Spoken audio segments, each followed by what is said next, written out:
Good morning. My name is Mac Destler. I'm the Saul Stern Professor for Civic Engagement at the School of Public Policy at the University of Maryland. Welcome to the Virginia Capitol. Happy to have my colleague Steven Kull. Steven will be presenting his findings basically on how Virginians would reform Social Security.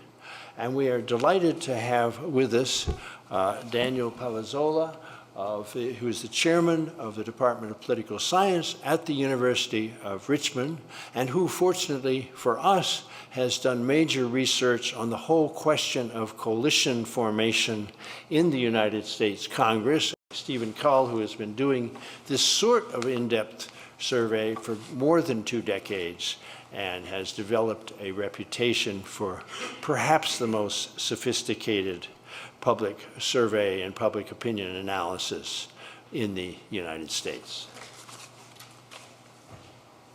Thanks, Mac, and thanks for coming.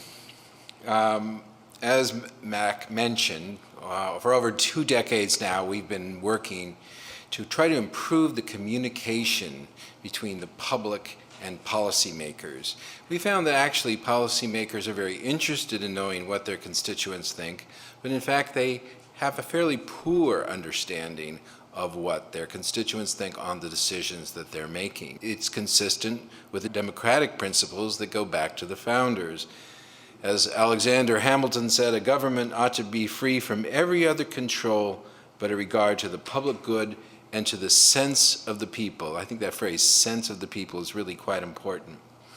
That is really what it is we are trying to access in this work we're doing. James Madison said, "It is the reason alone of the public that ought to control and regulate the government." There again, the reason of the public, that is what it is that we are working to access in the work that we've been doing over these years. Not the passions, not the misinformation, but the reason of the people. Now, our work is also prompted by evidence that the public is able to act rationally and solve problems. Now, when you look at standard polls, you can sometimes get the impression that the public is not all that rational. You may have heard about polls where I'm asked, do you think it's important to cut the budget deficit? And a majority will say, well, yeah, I think that's important. Do you want to raise taxes? Do I want to raise taxes? Well, not really, no. Do you want to cut spending on education? That's our children. Do you want to cut spending on defense? Aren't there a lot of threats out there? Do you want to cut spending on Social Security? What about grandma? So you get this impression that the public's very incoherent. But it turns out if you give them the right tools, and we've been working for some years now on trying to develop those tools, they are actually able to solve problems. They solve problems in their own personal life with their own budget, so it's really not surprising that they actually can deal with problems like the budget deficit. Now, in going beyond the standard polls, we have developed what we call a method of policy-making simulations. And the idea with policy-making simulations is to put respondents in the shoes of a policymaker, to have the kind of experience that a policymaker has, to give them a briefing on the issue, to present policy options, and then to evaluate pro and con arguments on those options, and then to ultimately come to their recommendations, often in a context where it requires that they deal with trade-offs. Now, over the years, we have been conducting these studies with national samples, and we presented the data to members of Congress. But one thing we hear consistently is, well, that's interesting, but I really need to hear from my constituents. So we have been working now to create what are called citizen cabinets, standing panels in each state or district to go through these processes and make recommendations. And a new organization called Voice of the People has been created to promote the idea of having citizen cabinets in states and districts across the country. We are now in the process of launching these citizen cabinets in 3 states, and Virginia is one of them. We also have Oklahoma and Maryland, a very red state, a very blue state, and a purple state, Virginia being that purple state. So in recruiting the Virginia Citizen Cabinet, we start with a random sample of registered voters drawn from the voter rolls presented to us by SSI. This is stratified to make sure that the demographics are balanced, and they are recruited by telephone and mail, and we worked with the Center for Survey Research at the University of Virginia and another firm called Communications for Research. If people do not have internet access, they're provided it so that they can go through the process online. We find that works the best. They can really take as much time as they need to really evaluate the issues. So our first topic is on reforming Social Security, a pressing issue, of course, that affects all Americans because we're all going to get old. Now, again, the standard polls are not really adequate for dealing with this issue. Asked, do you think Social Security is in trouble or needs some help? 8 and 10 say, yeah, there's a problem there. But if you ask about all the specific options, about cutting benefits or raising taxes, you do not find majority support for these options. So you get this impression that Social Security really is some kind of third rail, as members of Congress sometimes say, like we just can't really touch it because the public can't really handle it. Now, in developing the policymaking simulation, we had it reviewed and vetted with the lead majority and minority staffers on the House Ways and Means Subcommittee on Social Security. The majority and minority, meaning Republican and Democrat staffers, dealing with Social Security on the Senate Finance Committee, as well as experts at the American Enterprise Institute and the National Academy for Social Insurance. Those are kind of at the ends of the spectrum, and as well as others. In developing the simulation, we focused on options that have been scored by the Social Security actuaries. So these are the options that are in play, and here's how much each of these options help in terms of dealing with the Social Security shortfall. As you probably know, there's the Social Security administration has been saying that if we do not do something to change the course we're on, by the year 2033, Social Security benefits will have to be cut by 23%. So there are a whole series of options that will help mitigate that, and that's what we mean when we say the shortfall that can be covered by various options. So we fielded this survey over the internet over the last few months with a sample of 525 registered voters in Virginia who have agreed to take this survey and other surveys and be part of the Virginia Citizen Cabinet. For this sample, we have a margin of error of 4.2% plus or minus. So we started by asking a few general questions about how they view Social Security. 78% overall gave it a positive rating, just 20% a negative rating, 69% positive among Republicans, 90% among Democrats, so more positive among Democrats, but still overall fairly good. How much have you heard about the Social Security shortfall? Well, 2/3 say that they've heard at least some about it, Republicans a little bit more. Now, then we took them into the briefing and we explained the basics of the program of Social Security. You can see all this, by the way. Everything's available online. You can see the whole process that people went through, and you can go through it yourself by going to vop.org. You can go through exactly what the respondents went through. So they were told about the amount of benefits, the progressivity of benefits, and so on. And then they were given a briefing on the shortfall, the time frame, the magnitude, and of course the causes. The fact that the number of workers per retiree, the ratio has been changing, that Americans are living longer, that seniors are a larger share of the population. All these are contributing to this problem with Social Security, the shortfall.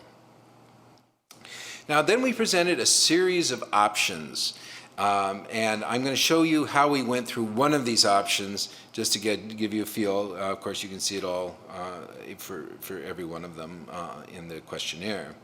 So first we're going to look at lowering monthly benefits for people who had higher earnings. So one option for reducing benefits is to reduce the amount of benefits that people with higher earnings will receive when they retire in the future. Currently, the more people earned while they were working, up to $113,000, the more they receive in monthly benefits. One option for new retirees only is to gradually lower benefits for people who had higher earnings.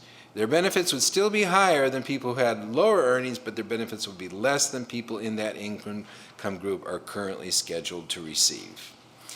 Then they are presented and asked to evaluate a series of arguments. Here's a pro-argument, pro for this option.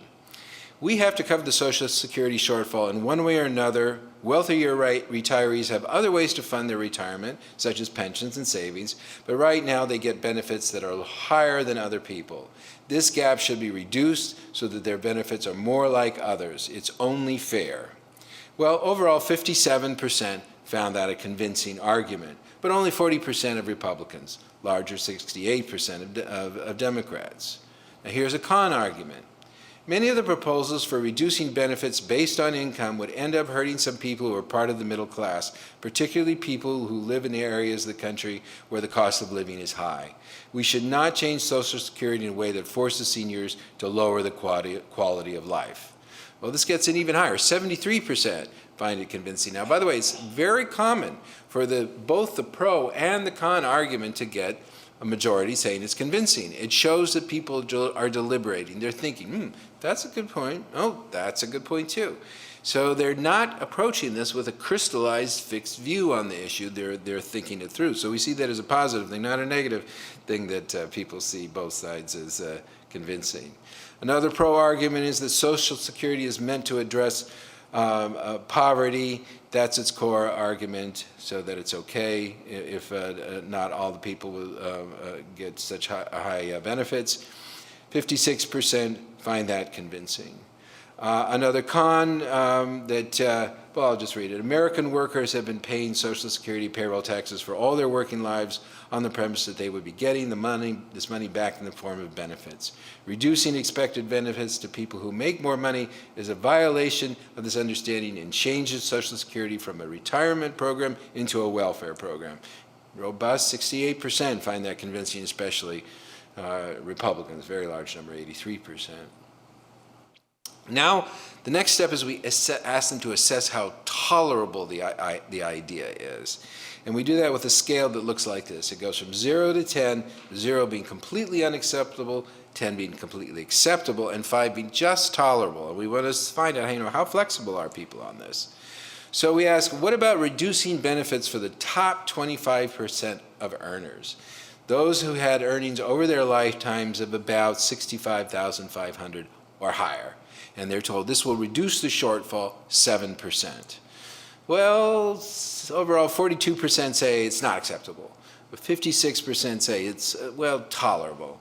Less so for Republicans, more so for Democrats. What about reducing benefits to the top 40%? People with who had lifetime averages of about $47,000 a year and higher would reduce the shortfall 25%. Oh, that drops down. Only a third say that would be tolerable. And going all the way to 50%, about a quarter find it tolerable. So it really drops off sharply. So that's just an example of the process they went through. We also had them consider continuing to gradually raise the full retirement age. It's already on an upper trajectory, having that continue to go up. Increasing the income subject to the payroll tax. Right now, it's only the first $113,000 of income that is subject to the payroll tax. So you could raise that higher, you could raise that cap higher, or eliminate it entirely. And each of those are evaluated. And then raising the payroll tax rate. Right now, it's 6.2% for the employee, and we explore the option of increasing that. And again, at every point, they're told what effect it has on the shortfall. Now, there are other ideas floating around for possible benefit increases, and we want to make sure that we're covering all the reforms that are really being considered. One of those is to increase the minimum benefit for people who've worked for 30 years. Another is to increase the benefits to those who are very old, primarily 85 and up. Another big discussion you may have heard about is the idea that we should change the way the cost of living adjustments are made.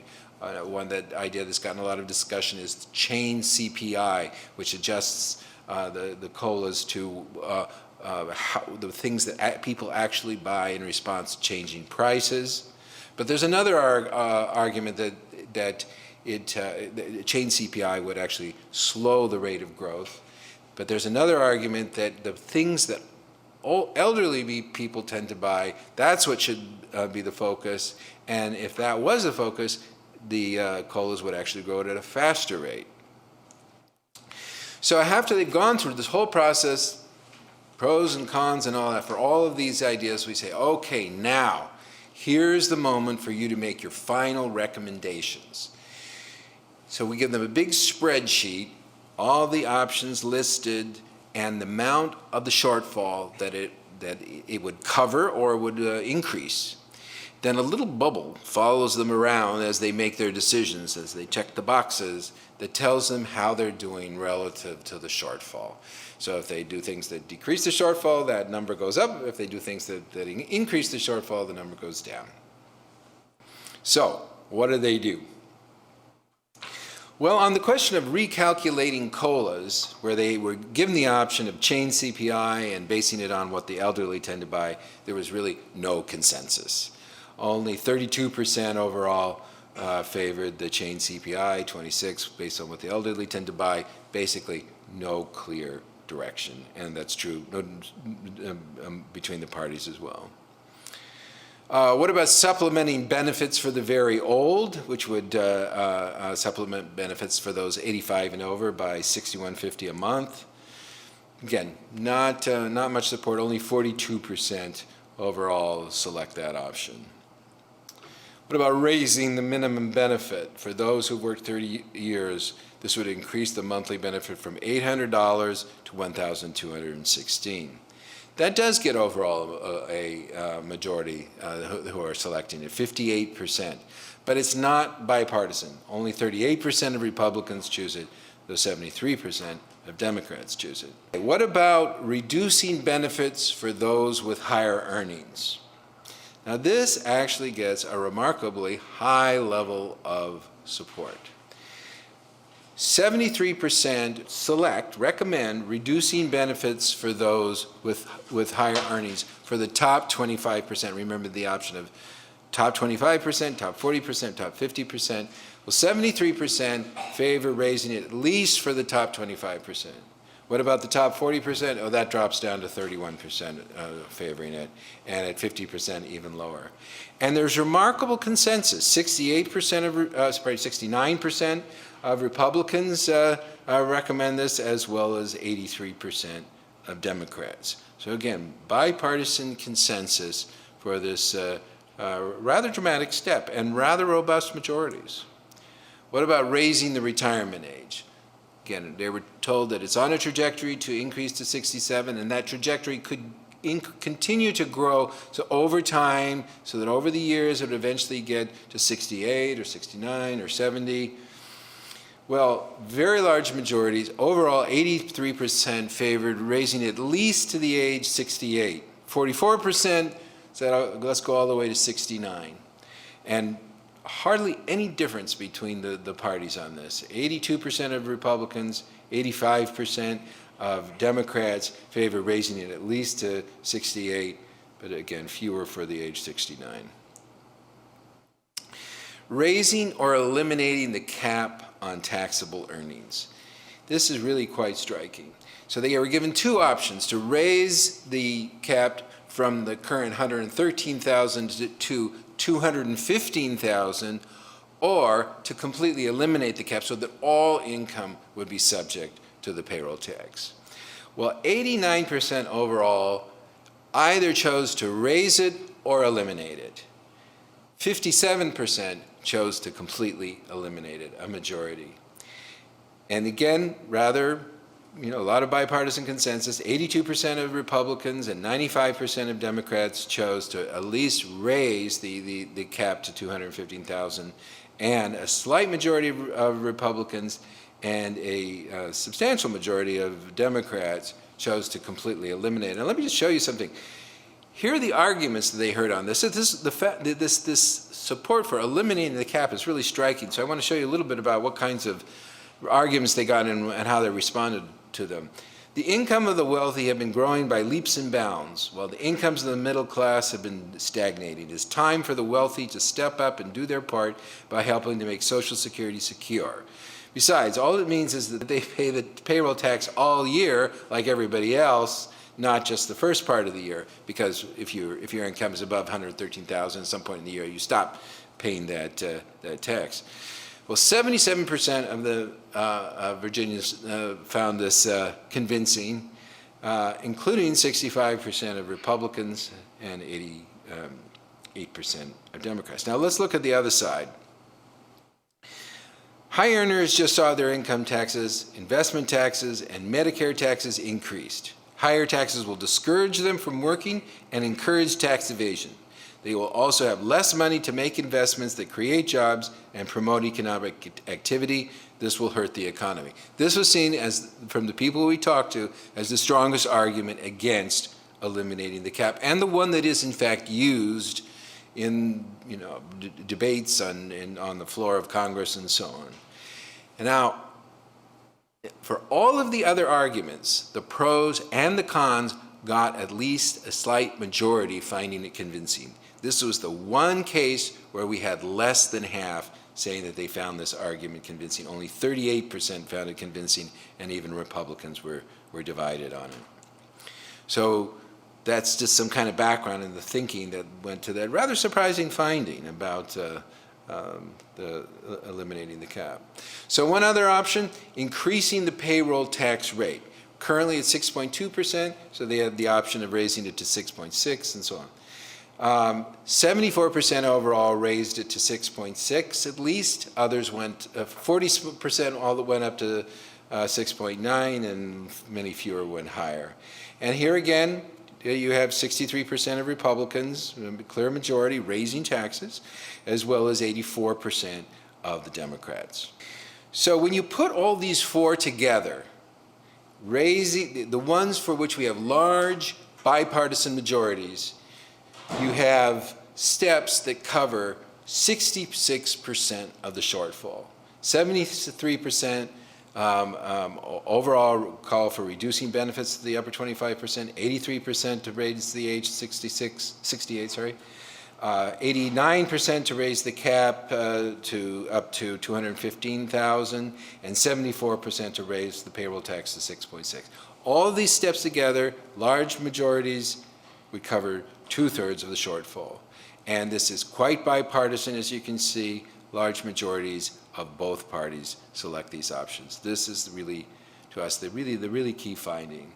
And if you go one step further and eliminate the cap on taxable earnings, then you get 105% of the shortfall is covered with that step, and you have 57% overall, and a slight majority of Republicans recommending that.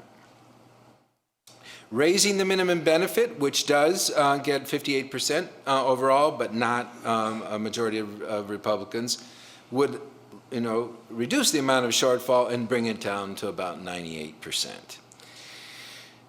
So one of the questions in your mind might be, well, what about the people who would really be affected by this? Like people who have incomes over $100,000, certainly they're not going to want to raise the cap because that's going to affect them. They're going to be less supportive, surely, than other people. Also, what about people who would be affected by an increase in the retirement age? They are told that if you're 47 or under, it will affect you. But if you're 48 or older, you're grandfathered in. This increase that's talked about would not affect you. So are they going to have different views based on their self-interest? Well, raising the cap on taxable earnings, you can see here that those with incomes $100,000 or more who would be affected, 87% recommended it.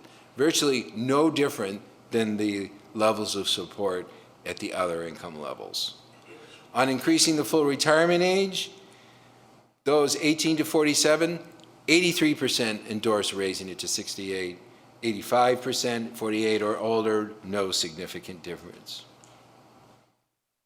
But I come back to this slide because to me this is really the key thing, that by going through this process, as people think it through, they come to a large bipartisan consensus in support of steps that cover 2/3 of the shortfall.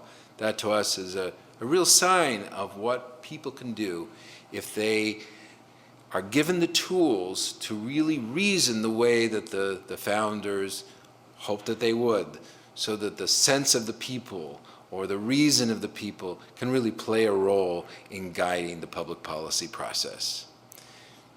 So I'll stop it there, and we'll turn now to our panel and open it up for our discussion.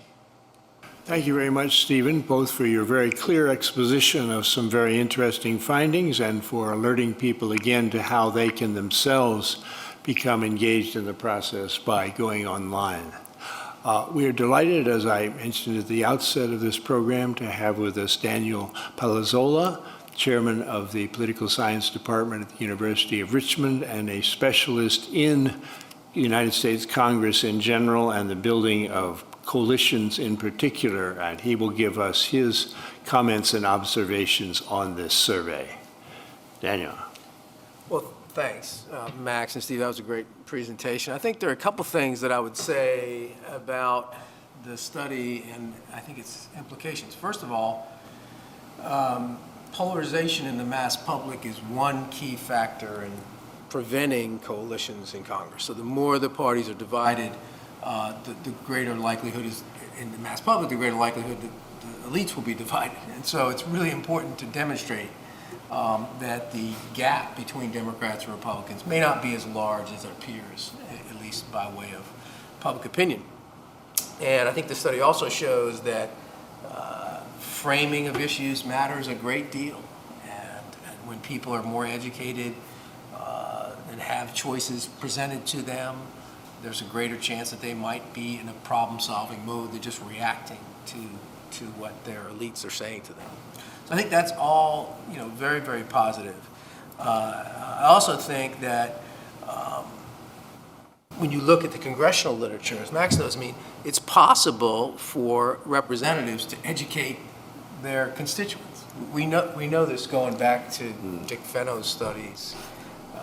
And a good example of that is Paul Ryan, I think, who basically represents a very Democratic-leaning district and has been able to convince his voters back home that this is okay if you reason with them and you talk to them. But we also know it takes a lot of effort. And I think one of the principal underlying assumptions for entitlement reform has got to be that people, elites, elected officials, the president, members of Congress, they have to focus on this. They have to see this as a problem. They have to want to draw attention to it. They have to want to engage their constituents at some level. And I think that's a key aspect to what happens. As I think about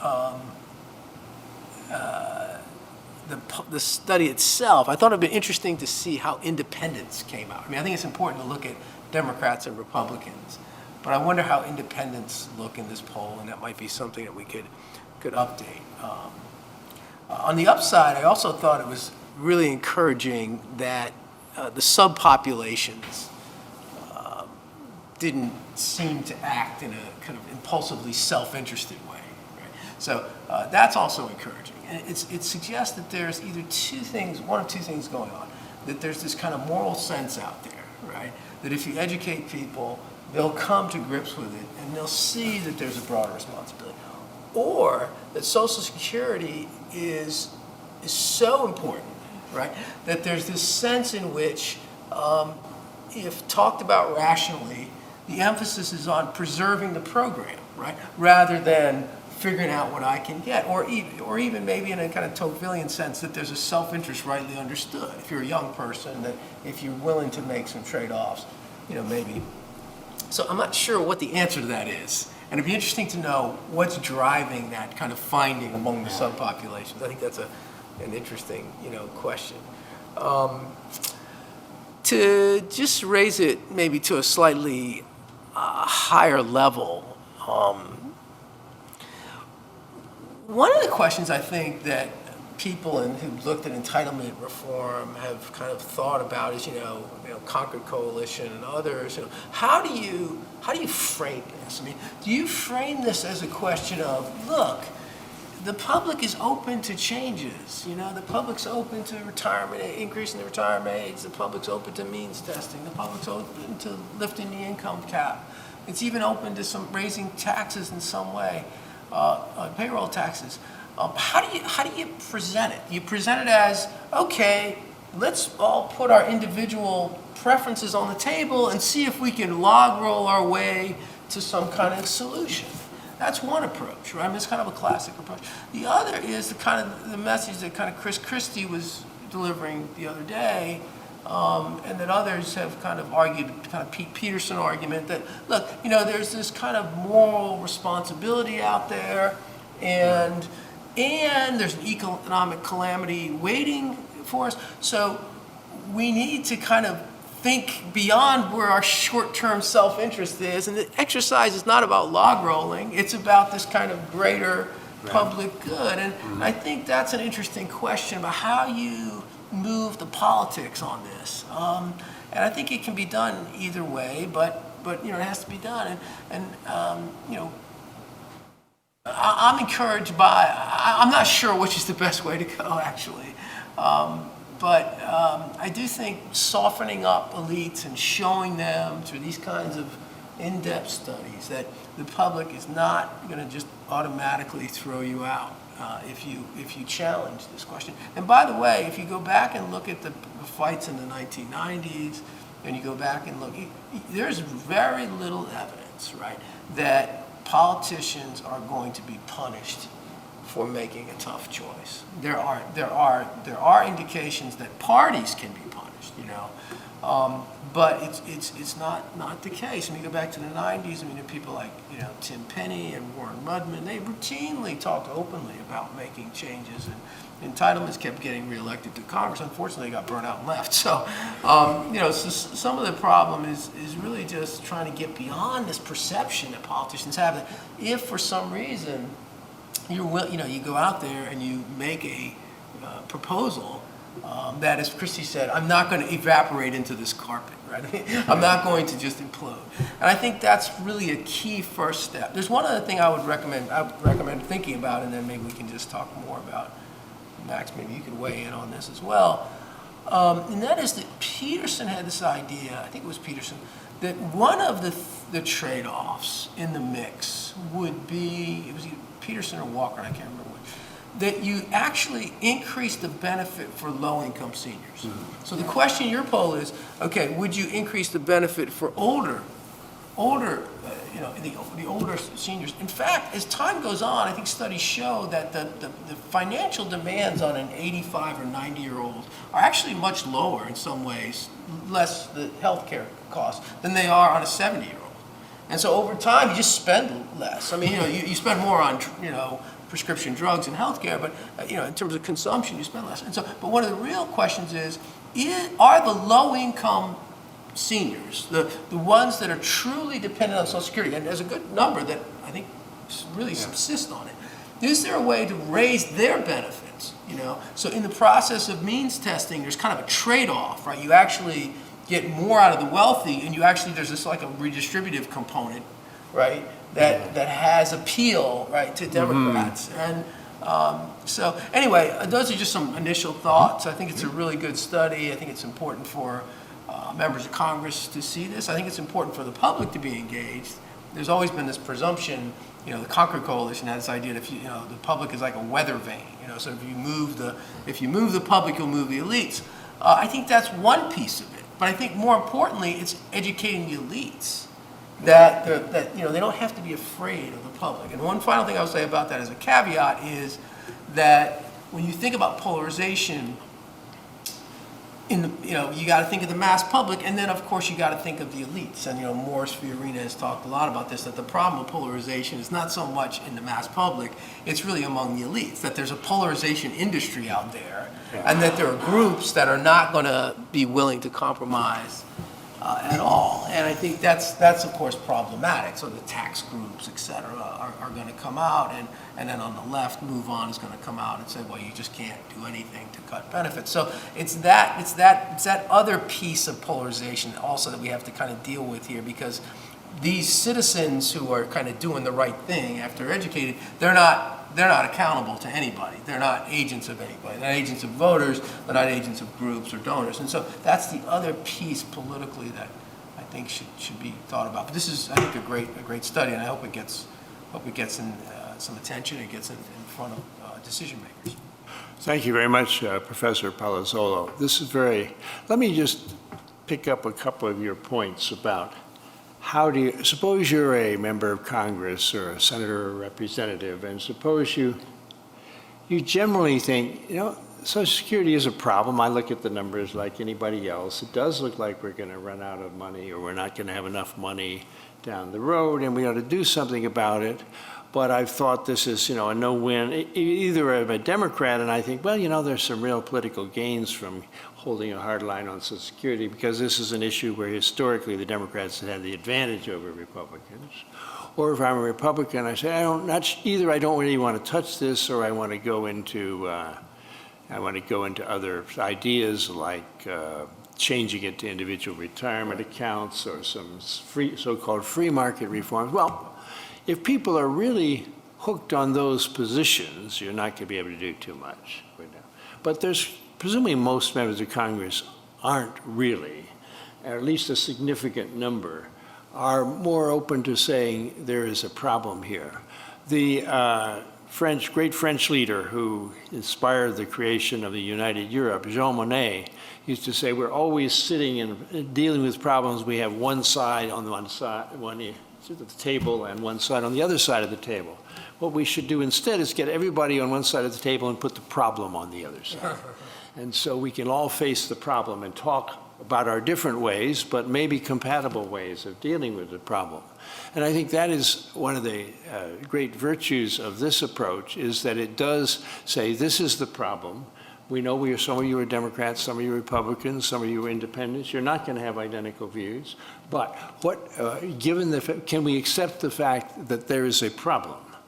And I think if you were, suppose then you're a member of Congress who actually has stepped out a little bit on Social Security and said, I have a program which includes, say, changing the formula for cost of living adjustments in a way that would reduce the long-term cost. Then I see this survey say, damn it, nobody supports that. I don't know about this program. I don't know about this because it's not consistent with mine. It seems to me that person should be encouraged to say, look, the point here is not, so it's important that there is a coherent, significant program that can engage very substantial, almost overwhelming majority support. The point is not that the public will then be rigid about this program, and that is the one you should adopt. The point is that the public is open to changes and has views about which ones are most desirable. But presumably you can infer from this that there would be support for other combinations of changes that would lead to the same result. And therefore, those people should be encouraged not necessarily to drop what their package of proposals and adopt this, but to adopt the spirit of this, which is showing that the public is rational, presented with information. It can, and therefore, members of Congress can do the same. Let me give one more story. A while ago, Stephen and I wrote a book called Misreading the Public, which was basically about public attitudes toward U.S. international engagement. And we started working on the book at the time of the Newt Gingrich revolution, when lots of the pundits, lots of members of Congress had decided that the public was essentially going isolationist. And the surveys showed, a little bit of a blip in that direction, but not very much. And it varied a lot by issues. And for many of the issues, you really did have pretty much a sustaining a continuation of a qualified internationalism, which emphasized not the United States going alone in the world, but cooperation, et cetera, et cetera. Well, I had the privilege of presenting these findings to a nice Council on Foreign Relations audience that included a woman who was once famous named Geraldine Ferraro, who ran for vice president on the Mondale ticket. And she said some very interesting things in commenting. She said, when I came to Congress, people were telling me, don't touch watch out for foreign aid, watch out for these international issues, because the public doesn't like them, the public's going to oppose them. She said she went to Tip O'Neill and said, what should I do? What should I do? I really think I should support these, but the public doesn't like it. He said, have you ever tried talking to your public and explaining why you think they're a good idea? Well, no. Why don't you try that? See what happens. See if if you can present a reasonable position, and you can therefore, and I think this survey supports that particular Tip O'Neill notion that if in fact you do present a reasonable package and in a logical way and show it's not, it's going to be manageable in terms of cost to people, that they will support it. So anyway, just picking up on Daniel's very useful, I think, and interesting comments. I'm sure that Stephen will also have some thoughts at this point, further thoughts. It was going back to a comment you made, Dan, about the capacity of the public to think in terms of the common good. While in Congress, people are organized around positions that then become interests. And the issue becomes one of competition between them, between these groups, rather than an effort to problem solve, which is something that people in the public find really alienating. And their experience is, oh, you want to get involved? Choose your side and fight. And they don't like that. They think that it is a problem-solving problem, right? Whether you're balancing priorities, they don't want to say, I choose this value and I don't choose that one. They want to choose both the values and then find a way to find the right balance, or better, integrate those values.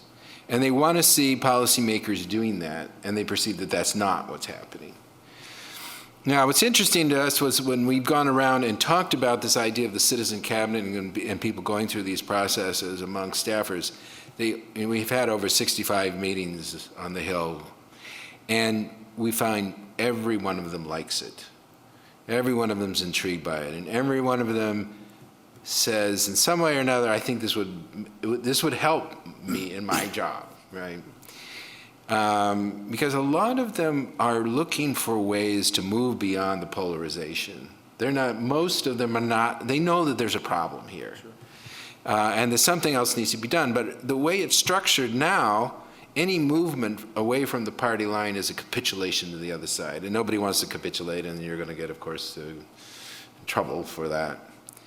But if their constituents are saying, well, let's see, we sat down and here's what we came up with, and it's a little bit of both, and more flexibility and so on, not so hardcore ideological, that would give them cover. And they say that, and they like that idea that it would give them cover, give them more flexibility, so that if they depart from a rigid line, they're not capitulating, but accommodating something from their own constituents. Let me just jump in a minute on this, because one of the reasons for the structure of this program, particularly you can say, well, why poll Virginians on Social Security? The Virginia legislature doesn't deal with that. That's a national problem. But then if you talk to politicians in Virginia, senators in Virginia, and you give them a national survey, they may say, well, that's all very well and good, but what do people in my state think? I don't think my people in my state think the same way. So by focusing these citizen cabinets at the state level, which is the level at which, and in some cases we can do it at district level as well, where the very constituents that will vote for or against a senator or representative live, this gives it greater credibility in terms of this is the way my people think, and it's harder for them to say, I don't think that's the way they think because I go to a few town hall meetings and then that's not what they say. Yeah. Well, I think the problem of party is especially critical, here, and that's why I think most scholars think that there has to be kind of presidential leadership, because the president, in a sense, is both the leader of the party and the leader of the country. It's harder to get the party leaders within Congress to move, short of, as Max was pointing out, an agreement on the problem. I mean, it was just 2 years ago when Harry Reid basically said, we don't have a problem. Well, I mean, if the leader of your party is saying we don't have a problem, then it really kind of takes the urgency away from it. So I think collectively, the party leaders at least need to recognize the problem, and I think the president needs to lead the way. I'm firmly convinced of that. And,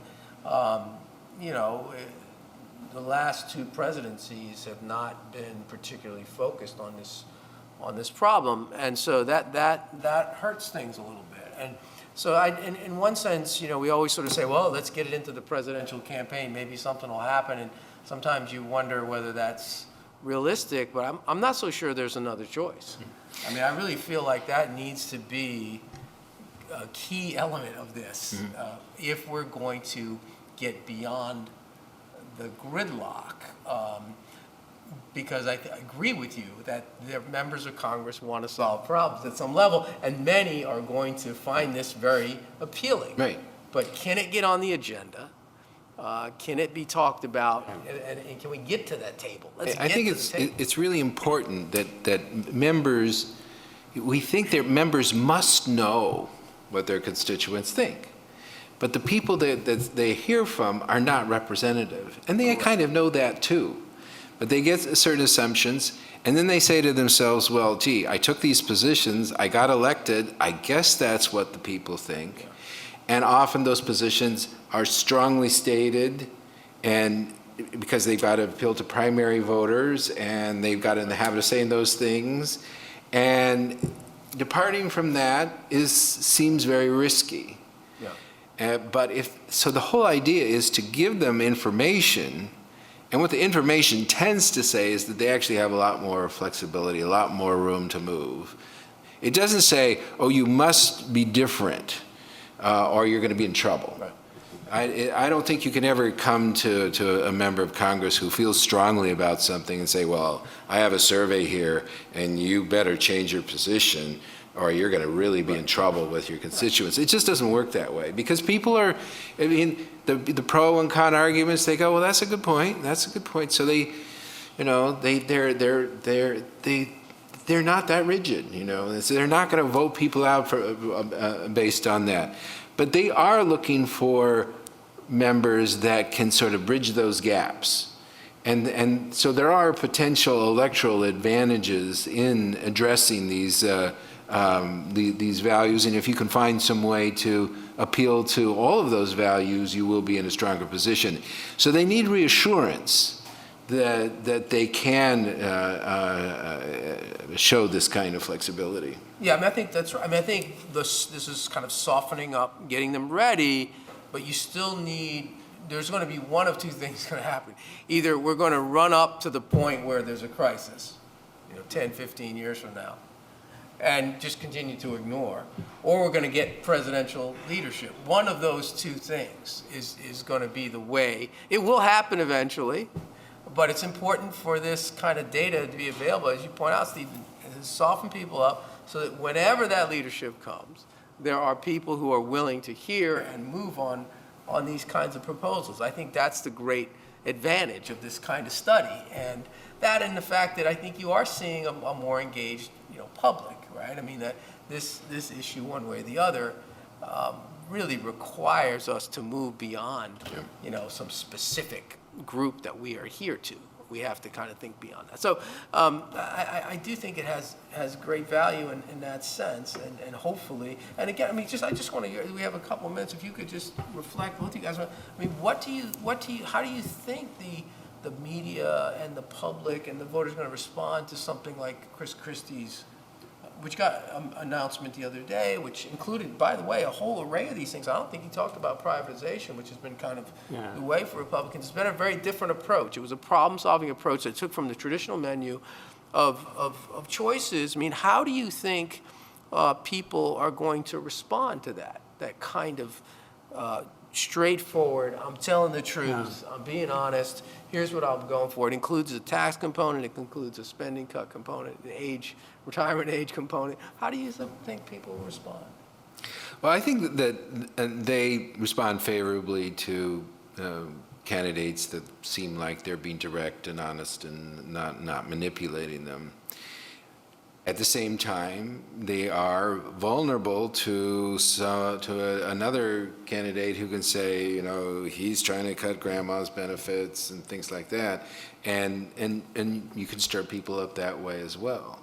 So you know, I don't think there's any magic solution in in an environment where people are trying to throw voters off balance, and you know, you can throw voters off balance by emphasizing one part and not the other, and you know, that's the situation we're in, and the voters at the same time go, I don't like it that I'm being manipulated, even though they're being manipulated. They know that they're having these reactions, and they don't know, you know, is it really necessary to cut benefits? Is it really necessary to raise the retirement age? Is it really necessary to raise the payroll tax? I don't know. And then and many candidates say, don't worry, there are no costs. I'm going to take care of it. I can do it without you experiencing any pain in this sort of vague message. So that has some appeal. And then they have the other side say, well, no, we have difficult steps to take here.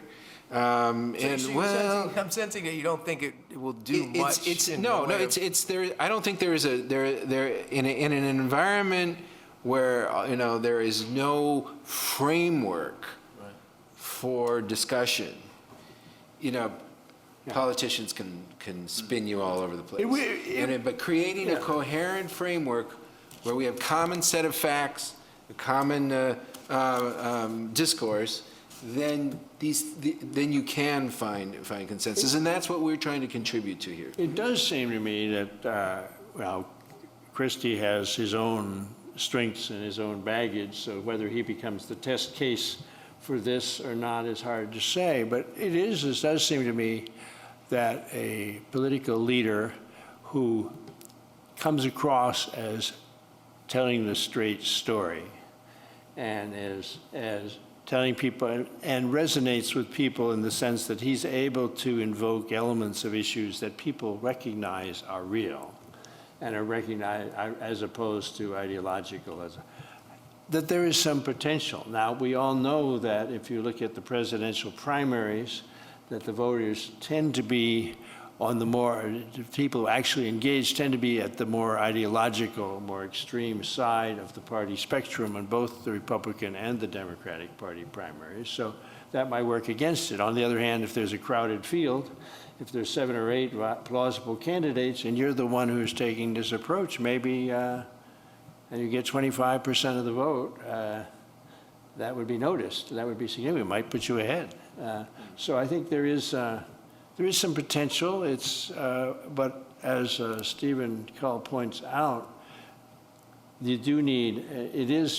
People can attack you for being not, you know, not holding to the true Republican or the true Democratic religion, and they can find simplistic counters that are hard to go back to on. So I think it's difficult, but I think it is a plausible approach. Thank you, Steven, for coming down all the way to Richmond from Washington, D.C., and thank you, Professor, for joining us and what I think has been a very stimulating, we hope, helpful conversation on what remains a very important policy issue. And Social Security was something that, as the survey shows, retains wide support from the American people. It is one, however, that the current political system or recent political alignments have not been able to deal with effectively, so it seems highly appropriate